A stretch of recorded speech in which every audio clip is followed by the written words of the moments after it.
দর্শক, আমন্ত্রণ আজকে চট্টগ্রামে। শুরুতেই শিরোনাম। আন্তর্জাতিক প্ল্যাটফর্মে পর্নোগ্রাফিতে জড়িত বাংলাদেশি যুগল বান্দরবানে গ্রেফতার। দেশে নেটওয়ার্ক গড়ে তোলার কাজ করছিল অভিযুক্তরা, সিআইডির অনুসন্ধান। নিউজ পোর্টাল থেকে এরকম সংবাদ পাওয়া গেল যে বাংলাদেশের কাপল এরা পর্নোগ্রাফিতে ভিউইংয়ের দিক থেকে অনেক টপ র্যাঙ্কিংয়ে উঠে আসছে। অ্যানালাইসিস করা শুরু করে এবং পরে তারা তাদেরকে আইডেন্টিফাই করতে সক্ষম হয়, বান্দরবনে গিয়ে অ্যারেস্ট করে। স্বাভাবিক হয়েছে চট্টগ্রাম কাস্টমসের পণ্য শুল্কায়ন কার্যক্রম। যোগ দিয়েছেন সিএন্ডএফ এজেন্টরা। বন্দরে কন্টেইনার জট। টাকা পয়সা যেগুলি নেওয়া হয় ওগুলি আগে নিয়মে চলবে। কাস্টমসের যেটা ফর্মালিটিস ওগুলো চলতেছে, বিল অফ এন্ট্রি নোটিং থেকে অ্যাসেসমেন্ট ধাপে ধাপে সব কিছু চলতেছে। পর্যটক হারিয়ে রিসোর্ট বিক্রির হিড়িক। সেন্ট মার্টিন দ্বীপে জীবিকা হারিয়েছে শত শত বাসিন্দা। বিকল্প আয়ের ঘোষণা নেই বাস্তবায়ন। কক্সবাজার গিয়ে ক্যামেরাম্যান কেউ অটো চালাচ্ছে, কেউ রিক্সা চালাচ্ছে, বিকল্প আয়ের চিন্তা করার জন্য তারা দ্বীপ ছেড়েছে। 2 মাস রাত্রি যাপন করতে পারবো না, এরকম নানা ধরনের তাল বাহানা আসলে। তাহলে এভাবে হলে তো মানুষ এক ধরনের জিম্মি হয়ে গেছে।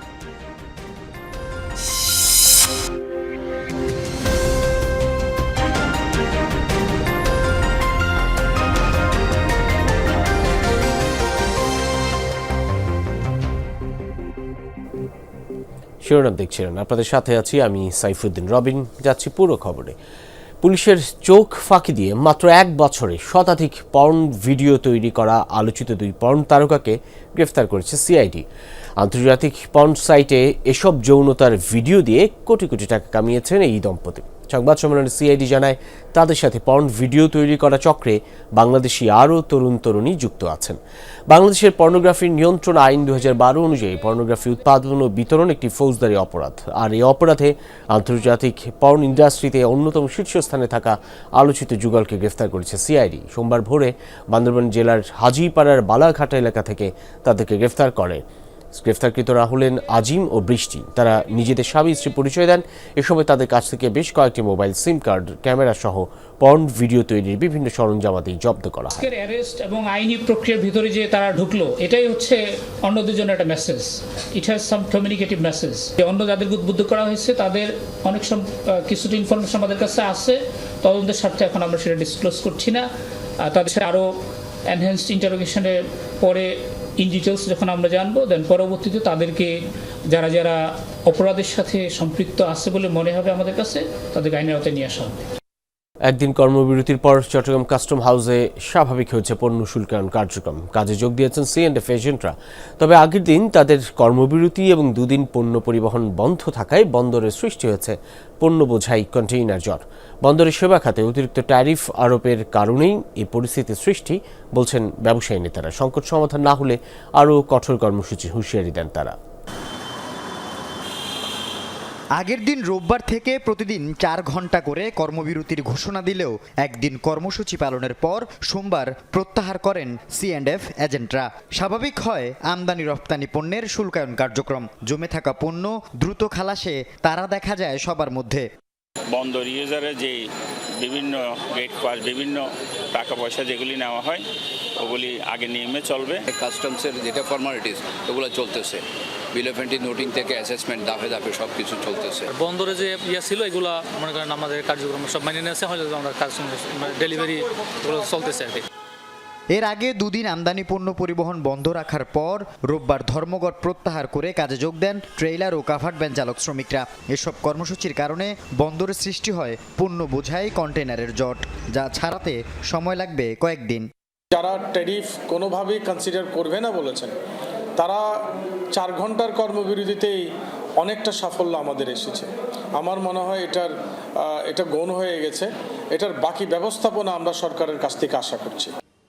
সংকটের মূল কারণ চট্টগ্রাম বন্দরে 52টি সেবা খাতে ট্যারিফ 41% বৃদ্ধি করা। সংকট সমাধানে এরই মধ্যে 1 সপ্তাহের আলটিমেটাম দিয়েছে পোর্ট ইউজার্স ফোরাম। এখনও তারা সে অবস্থানে অনড়। আমার দেশের সাধারণ জনগণের পকেট থেকে সব পয়সা যাবে, কারণ এটা হয়তো সাময়িকভাবে ব্যবসায়ীরা দেবে, যারা অপারেটর আছে তারা দেবে, কিন্তু আলটিমেটলি তারা তো উসুল করে নেবে। সমানটা যায় না, গো ধরে লাভ হবে না, স্টেক হোল্ডারদেরকে ডেকে নেন, সবাইকে ডেকে মানে ডিসেন্ট ওয়েতে একটা সুন্দর সমাধান করা হবে। আল আমিন শিকদার, যমুনা নিউজ, চট্টগ্রাম। চট্টগ্রামের সীতাকুণ্ডে মব সৃষ্টি করে এক সাংবাদিককে মারধর করেছে দুর্বৃত্তরা। আক্রান্ত লিটন কুমার চৌধুরী দৈনিক জনকণ্ঠের সীতাকুণ্ড সংবাদদাতা এবং সীতাকুণ্ড প্রেস ক্লাবের সাবেক সাধারণ সম্পাদক। তার অভিযোগ, রোববার রাতে শ্যামা পূজার মণ্ডপ থেকে ধরে নিয়ে মারধর করে কয়েকজন তরুণ। খবর পেয়ে অন্যান্য সাংবাদিকরা তাকে উদ্ধার করে চট্টগ্রাম মেডিকেল কলেজ হাসপাতালে ভর্তি করেন। দুর্বৃত্তদের গ্রেফতারের দাবি জানিয়েছে সীতাকুণ্ড প্রেস ক্লাব। উপার্জন বন্ধ, তাই সেন্ট মার্টিনের রিসোর্ট বিক্রি করে দিচ্ছেন অনেকে।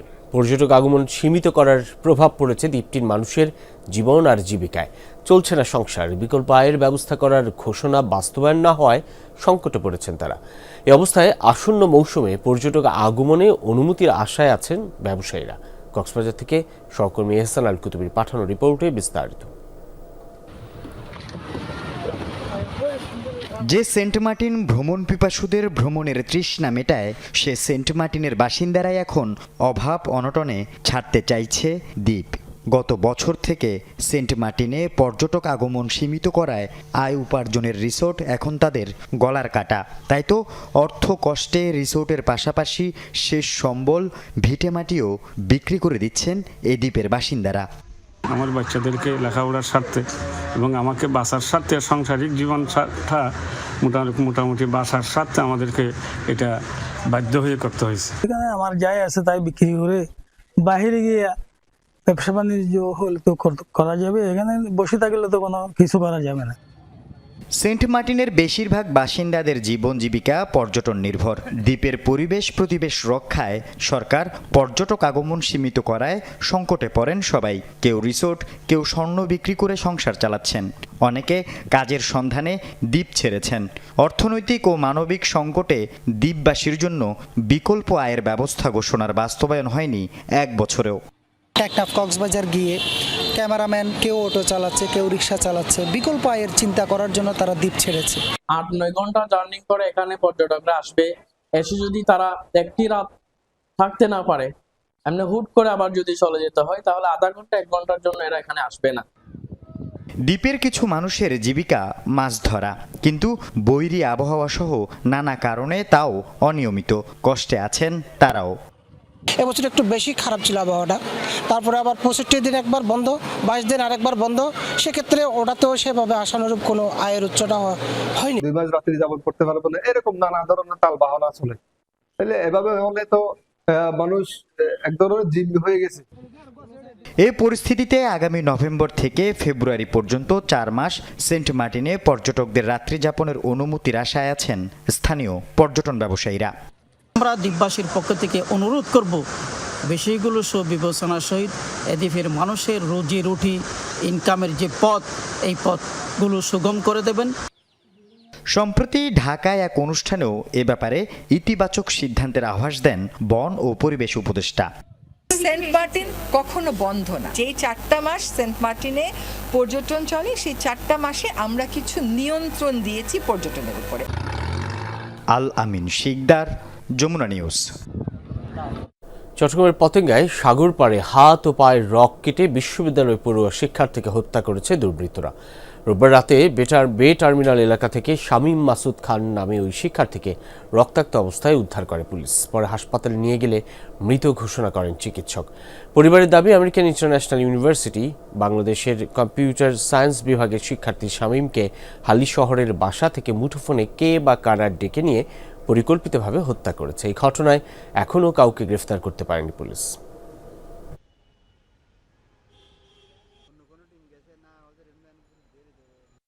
সমস্ত কিছুই আমরা যাচাই বাছাই করব, সব দিকে যতটুকু লাগে আমরা তদন্ত শেষে আমরা বুঝতে পারবো যে আসলে এই মৃত্যুর প্রকৃত কারণটা কি।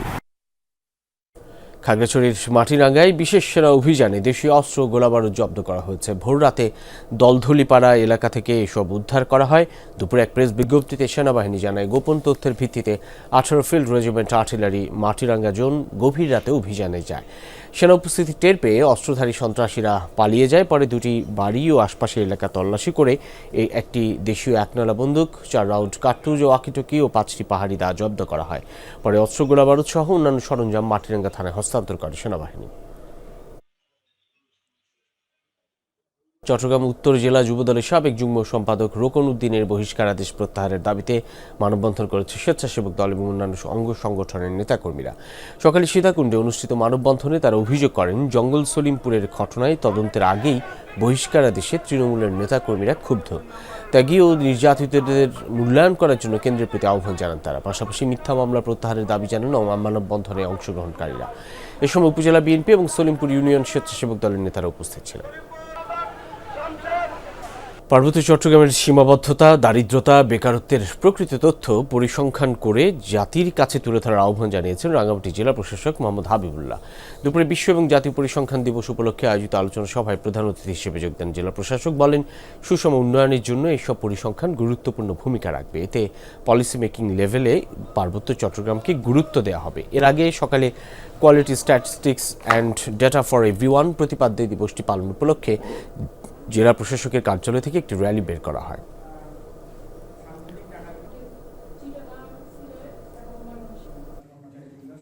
খাগড়াছড়ি দীঘিনালায় সেনা জোনের উদ্যোগে অসচ্ছল শিক্ষার্থী পরিবার, শিক্ষা প্রতিষ্ঠান ও মাদ্রাসার মাঝে আর্থিক অনুদান সহ বিভিন্ন সামগ্রী বিতরণ করা হয়েছে। সকালে দীঘিনালা জোন সদরের 4 ইস্ট বেঙ্গলের হল রুমে এই আয়োজন করা হয়। প্রধান অতিথি ছিলেন zone commander lieutenant colonel Omar Faruk. অনুষ্ঠানে অসচ্ছল নারীদের মাঝে 2টি সেলাই মেশিন, কয়েকটি শিক্ষা প্রতিষ্ঠানে বিভিন্ন সামগ্রী সহ কিছু পরিবার ও শিক্ষার্থীদের মাঝে আর্থিক অনুদান প্রদান করা হয়। অসচ্ছলদের স্বাবলম্বী করতে এমন কর্মসূচি অব্যাহত রাখার কথা জানিয়েছেন সেনা কর্মকর্তারা।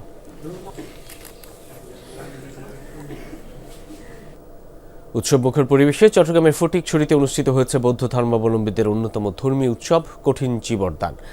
ফরাঙ্গীর খিল গৌতম মুনি বিহারে দিনভর চলে পঞ্চশীল গ্রহণ, বৌদ্ধ পূজা, মূর্তি ও কল্পতরু দান ও অষ্ট পরিষ্কার শঙ্খদান সহ নানা আচার আয়োজন। উৎসবে সারা দেশ থেকে আসা বৌদ্ধ ভক্ত পূজারীরা অংশ নেন। এ সময় প্রিয়ানন্দ মহাস্থবির, বিহারের অধ্যক্ষ ভিক্ষু বুদ্ধানন্দ সহ অনেকে উপস্থিত ছিলেন। এর আগে দীপঙ্কর মহাথেরও স্মরণে নির্মিত স্মৃতি তোরণ উদ্বোধন করা হয়।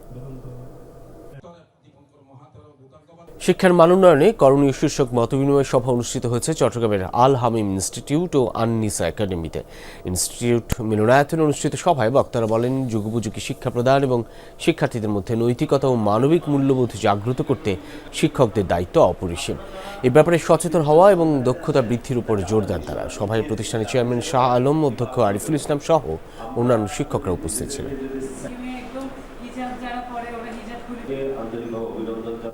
চট্টগ্রামের লোহাগাড়ায় কৃতি শিক্ষার্থীদের মেধাবৃত্তি প্রদান করছে শহীদ ওয়াসিম ইসমাম ফাউন্ডেশন। এ উপলক্ষে Mostafa Begum girls school and college মাঠে অনুষ্ঠিত অনুষ্ঠানে বক্তারা শিক্ষার্থীদেরকে আগামীর যোগ্য নাগরিক হিসেবে গড়ে তুলতে শিক্ষক ও অভিভাবকদের ভূমিকা তুলে ধরেন। এ সময় চট্টগ্রাম দক্ষিণ জেলা বিএনপির আহ্বায়ক ইদ্রিস মিয়া, সদস্য সচিব হেলাল উদ্দিন, নাজমুল মোস্তফা আমিন সহ অনেকে বক্তব্য রাখেন। পরে কৃতি শিক্ষার্থীদের বৃত্তি ও পুরস্কার দেওয়া হয়।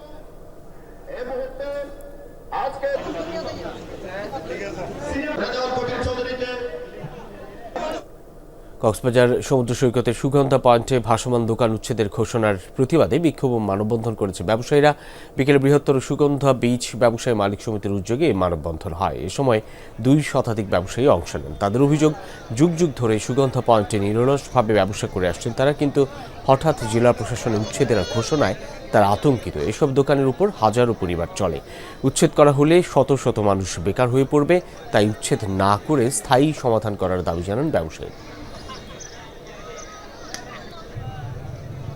এই ছিল আজকের চট্টগ্রামে। এতক্ষণ সাথে থাকার জন্য ধন্যবাদ সকলকে।